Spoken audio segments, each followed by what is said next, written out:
The City of Ember, Chapter 15, A Desperate Run. "But this can't be right," said Dune. "If the river is the way out of Ember, why is there just one boat? It's only big enough for 2 people. "I don't know," said Lina. "It is strange. Let's look around some more." They stood up. Dune went back to where they'd left the boxes and got another candle. He brought it into the boat room and lit it, and the room grew twice as bright. Right away, they saw what they hadn't noticed before. In the back wall was a door almost as wide as the whole room. When they went up to it, they could see that it too was a sliding door. Dune took hold of the handle that was on the right and pulled sideways, and the door rolled smoothly open to reveal more darkness. They stepped in. They could guess from the echoing sound of their voices when they spoke that they were in a tremendous room. Though the ceiling was low, they could see it just over their heads. The candlelight glinted off something shiny, and as they went in farther, they could see that the room was filled with boats, row upon row of them, all just like the one in the first room. "There must be hundreds," Lina whispered. "Enough for everyone, I suppose," said Dune. They wandered around a bit, but there wasn't really much to see. All the boats were the same. Each one contained 2 metal boxes and 2 paddles. The room was cold and the air felt heavy in their lungs. The candle flames burned weakly, so they went back to the small room and slid the door closed behind them. "I guess," said Lina, "that this first boat is meant as a sort of sample. We learn what's what on the one that has signs. Boat, paddles, candles, matches." They went back out to the river's edge. Lina blew out her candle and began closing up the boxes they'd opened. Dune blew out his too. "I'm going to take my candle with me," he said, "to look at later. I want some matches as well." He took a packet of matches from the box and tucked it inside his shirt. Lina returned the boxes to the boat room and slid the door closed. Then she and Dune stood together on the ledge and gazed down. Less than a foot below, the river rushed by.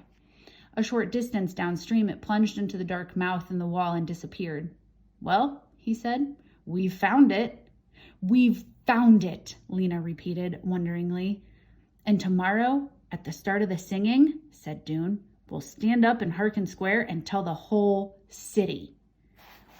When they came up out of the pipeworks, it was nearly 6 o'clock. They hadn't realized they'd been down there so long. Both Dune's father and Mrs. Murdo would be wondering where they were. They stood for a moment under a lamppost, just long enough to agree on a time to meet the next day and plan their announcement. Then they hurried home. When Dune's father asked why he was so late, he said his song rehearsal had gone long. He wanted to shout out to his father, "We've found the way out! We're saved!" But he held himself in for the sake of his moment of glory. Tomorrow, when his father saw him on the steps of the gathering hall, he would be so overcome with surprise and pride that he would go weak in the knees, and the people standing next to him would have to catch him and hold him up.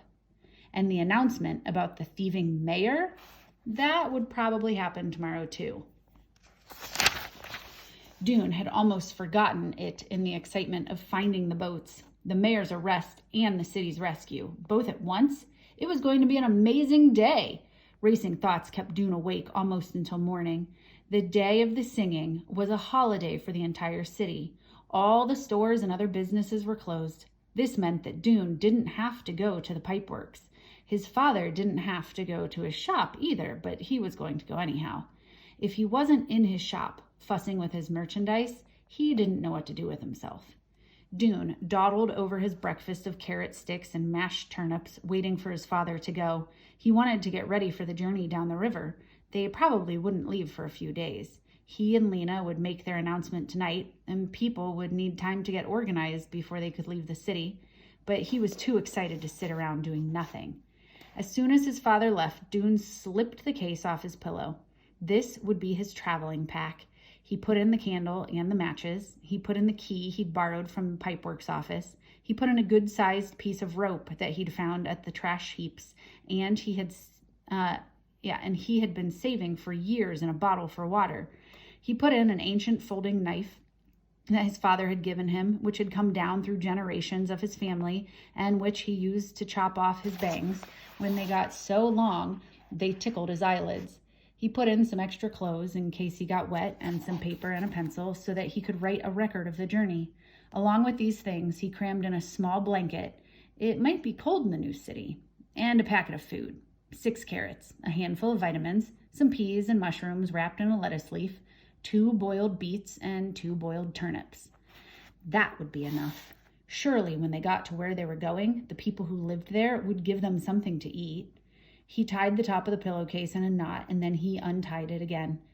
He might want to add something else. He stood in the middle of the apartment and looked around at the jumble of stuff. There was nothing else here that he wanted to take with him. No, there was one thing. He went back into his room. From beneath his bed, he pulled out the pages of his bug book. He leafed through it. The white spider, the moth with the zigzag pattern on its wings, the bee striped brown and yellow on its rear end. He looked at his drawings for a long time, memorizing their beauty and strangeness. Tiny fringes of hair, minute claws, jointed legs. Should he take this with him? There might not be creatures like this where they were going. He might never see such things again. But no, he'd leave it behind. His pack should be small and light. He put the bug book back under his bed and pulled out the box where he kept the green worm. He drew back the scarf to check his captive one more time. Several days before, the worm had done a curious thing. It had wrapped itself up in a blanket of threads. Since then, it had hung motionless from a bit of cabbage stem. Dune had been watching it carefully. Either it was dead, or it was undergoing the change that he'd read about in a library book but could hardly believe was true. The change from a crawling thing to a flying thing. So far, the bundled up worm had shown no signs of life. But now he saw that it was wriggling. The whole wrapped up bundle, which was shaped like a large vitamin pill, bent slightly from side to side, then was still, then bent back and forth again. Something was pushing at the top end of it, and in a moment the threads were split apart and a dark, furry knob emerged. Dune watched, holding his breath. Next came 2 hair-like legs, which clawed and plucked at the blanket. In a few minutes, the whole creature was out. Egress, thought Dune with a smile. The creature's wings were crushed flat against its body at first, but soon they opened, and Dune saw what his green worm had become. A moth with light brown wings.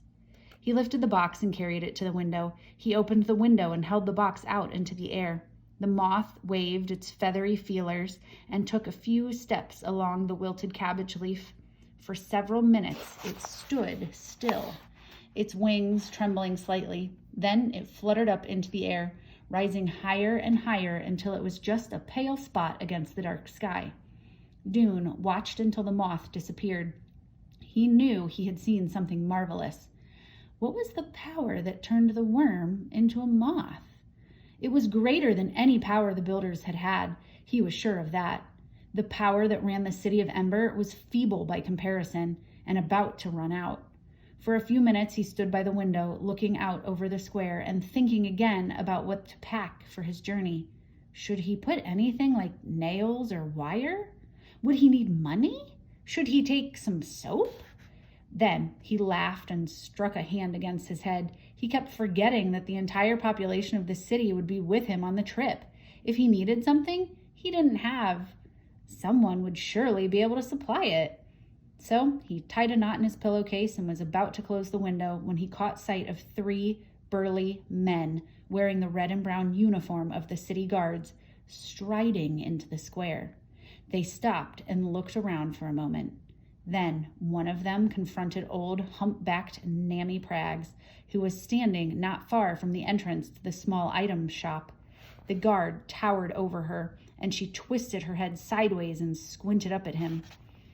Dune could hear the guard's voice clearly. "We're looking for a boy named Harrow." "Why?" said Nammy. "Spreading vicious rumors," was the answer. "Do you know where he is?" Nammy hesitated a moment, and then she said, "Went off to the trash heaps just a minute ago." The guard nodded curtly and beckoned to his companions.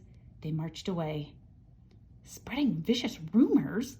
Dune was so stunned that he stood still as stone for a long minute. What could they possibly mean? But there was only one answer. It had to be what they'd told the assistant guard about the mayor. Why were they calling it a vicious rumor? It was the truth. He didn't understand it. He did understand, though, that Nammy Proggs had done him a favor. She must have seen that the guards meant him no good. She had protected him, at least for the moment, by sending the guards to the wrong place. Dune forced his mind to slow down and think, why did the guards think he and Lina were lying? Obviously, they hadn't investigated the room in Tunnel 351.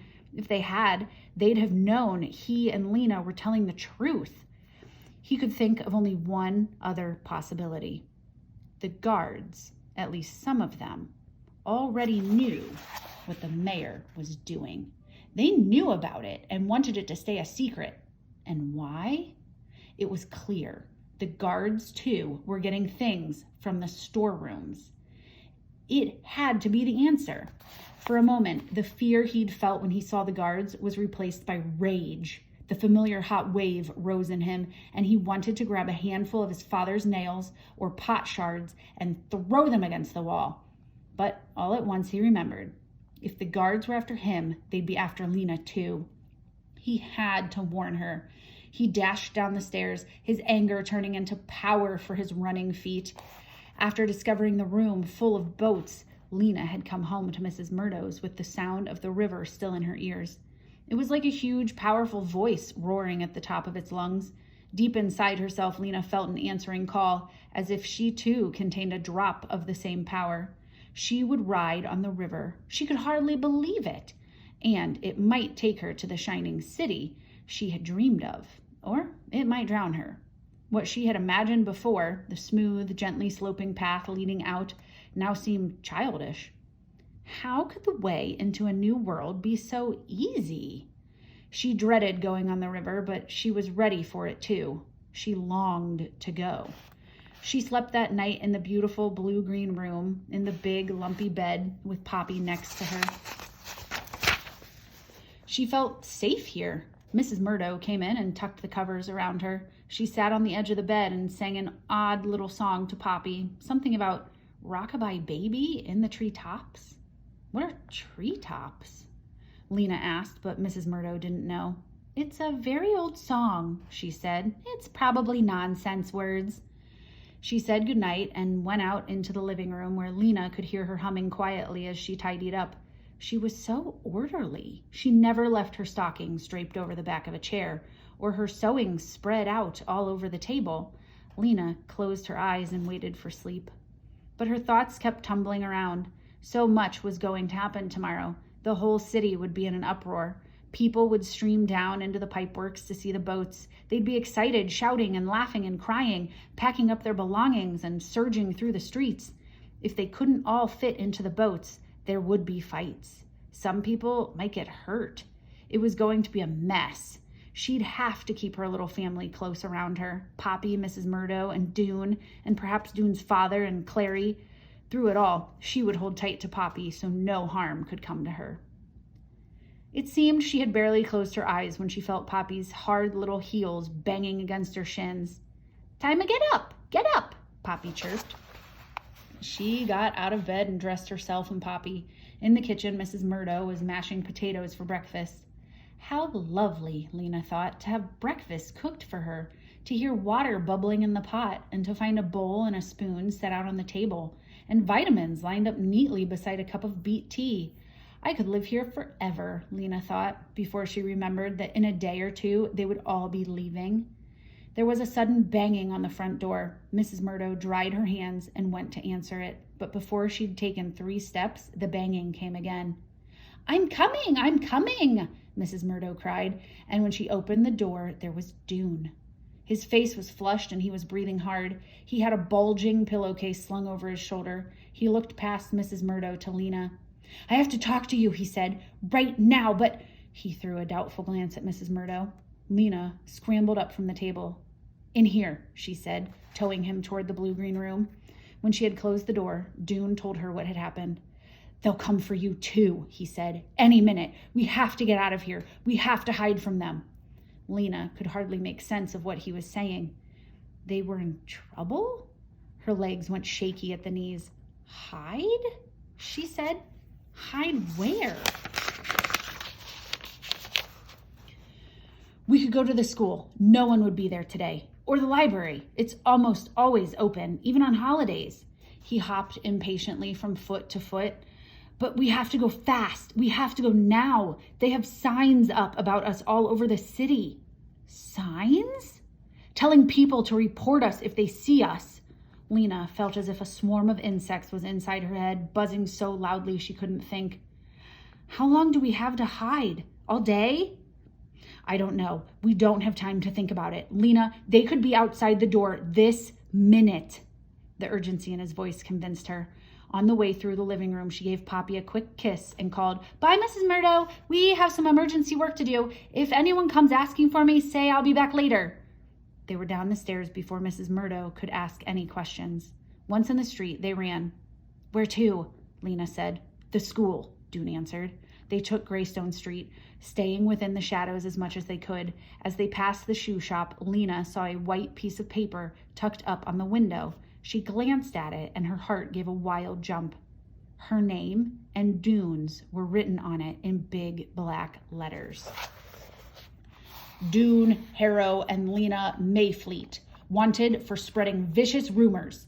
If you see them, report to Mayor's Chief Guard.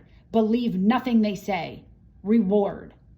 She snatched the poster off the window, crumpled it up, and tossed it into the nearest trash can. In the next block, she tore down 2 more, and Dune ripped one off a lamppost. But there were too many to get them all, and they didn't have time to waste. They ran faster. On this holiday, people slept late, and because the stores were closed, the streets were nearly empty.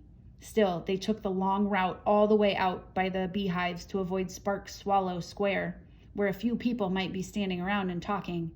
They ran past the greenhouses and up Deadlock Street. As they crossed Knight Street, Lina glanced to her left. 2 blocks away, a couple of guards were crossing to Green Gate Square. She tapped Dune's shoulder and pointed. He saw, and they ran faster. Had they been noticed? Lina thought not. They would have heard a shout if the guards had seen them. They got to the school and went in through the back door. In the wide hallway, their footsteps echoed on the wooden floor. It was strange to be here again, and to be here alone, without the clatter and chatter of other children. The hallway with its 8 doors seemed smaller to Lina than it had when she was a student, and shabbier. The planks of the floor were scuffed gray, and there was a cloud of finger smudges around the doorknob of every door. They went into Miss Thorne's room and, out of habit, sat at their old desks. I don't think they'll look for us here, said Dune. If they do, we can crawl into the paper cabinet. He set his pack down next to him on the floor. For a while, they just sat there, getting their breath back. They hadn't turned the light on, so the room was dim. The only light came from beneath the blind over the window. Those posters, Lina said after a while. Yes, everyone will see them. What will they do to us if they catch us? I don't know. Something to keep us from telling what we know. Put us in the prison room, maybe. Lina ran her finger along the B carved in the desktop. It felt like a very long time since she'd last sat at this desk. We can't hide in here forever, she said. No, said Dune, just until it's time for the singing. Then, when everyone is gathered in Harkin Square, we'll go and tell about the boats and the mayor. Won't we? I haven't really thought about it. I haven't had a chance to think at all this morning. But the guards are always there at the singing, standing next to the mayor, said Lina. They'd grab us as soon as we open our mouths. Dune's eyebrows came together in a dark line. You're right. So what will we do? It was like finding yourself on a dead-end street, Lina thought. There was no way out. She stared blankly at the things that had once been her daily companions. The teacher's desk, the stacks of paper, the book of the city of Ember on its special shelf. The old words ran through her head. There is no place but Ember. Ember is the only light in the dark world. She knew now that this wasn't true. There was someplace else, the place where the boats would take them. As if Dune had read her thoughts, he looked up. We could go. Go where? She said, though she knew right away where he meant, or what he meant. Wherever the river leads, he said. He gestured to the pillowcase sack. I packed up my bag this morning. I'm all ready. I'm sure I have enough for you too. Lina felt her heart shrink a little. Go by ourselves? She said. Without telling anyone? We will tell them. Dune was on his feet now. He went to the cabinet and got a sheet of paper. We'll write a note explaining everything, a note to someone we trust, someone who will believe us. But I can't just leave, said Lina. How could I leave Poppy and not even say goodbye to her? Not know where I'm going or if I'm ever coming back? How could you go without saying goodbye to your father? Because, said Dune, once they find the boats, the rest of Ember will follow us. It's not as if we're leaving them forever. He strode across the room and rummaged in Miss Thorne's desk. Who shall we write the message to? Lina wasn't sure about this idea, but she couldn't at the moment think of a better one. So she said, we could write it to Clary. She's seen the instructions. She'll believe what we say, and she lives close by, just up in Toric Square. Okay, said Dune. He pulled a pencil from the desk drawer. Really? He said. This is a perfect idea. We can get away from the guards and leave our message behind us, and we can be the first ones to arrive in the new city. We should be the first, because we discovered the way. Well, that's true, Lina thought for a minute. How long do you think it will take before the rest of them find the boats and come? It's a lot of people to get organized. She numbered on her fingers the things that would have to happen. Clary will have to get the head of the pipeworks to go down with her and find the boats. Then she'll have to make the announcement to the city. Then everyone in Ember will have to pack up their things, troop down to the river, get all those boats out of that big room, and load themselves in. It could be a big mess, Dune. Poppy will need me. She pictured frenzied crowds of people and Poppy tiny and lost among them. Poppy has Mrs. Murdo, said Dune. She'll be fine. Really, Mrs. Murdo is very organized. It was true. The thought of taking Poppy with her on the river, which had darted into Lina's mind, darted out again. I'm only being selfish, she thought, to want to have her with me. It's too dangerous to take her. Mrs. Murdo will bring her in a day or two. This seemed the most sensible plan, though it made her so sad that it cast a shadow over the thrill of going to the new city.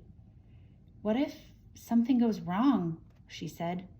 Nothing will go wrong. It's a good plan, Lina. We'll be there ahead of everyone else. We can welcome them when they come. We can show them around. Dune was bursting with eagerness. His eyes shone, and he jiggled up and down. Well, all right, Lina said. Let's write our message then. Dune wrote for a long time. When he was finished, he showed what he'd written to Lina. He'd explained how to find the rock with the E, how to go down to the boat room, even how to use the candles. It's good, she said. Now we have to deliver it. She paused a moment to see if she had any courage inside her. She found that she did, along with sadness and fear and excitement. I'll deliver it, she said. I'm the messenger after all. I know back ways to go where no one will see me. An idea struck her. Dune, maybe Clary will be home. Maybe she would keep us safe and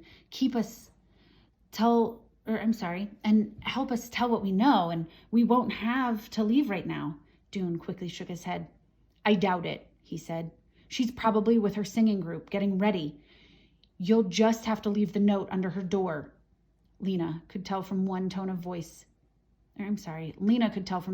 voice that Dune didn't really want Clary to be home. She supposed he had his heart set on their going down the river by themselves. Dune glanced up at the clock on the schoolroom wall. It's a little after 2, he said. The singing begins at 3. After that, everyone will be in Harkin Square and the streets will be empty. I think we can get to the pipework safely then. Why don't we leave about 3:15? You still have the key? Dune nodded. Soon, after I've delivered the note to Clary, I'll come back here, said Lina.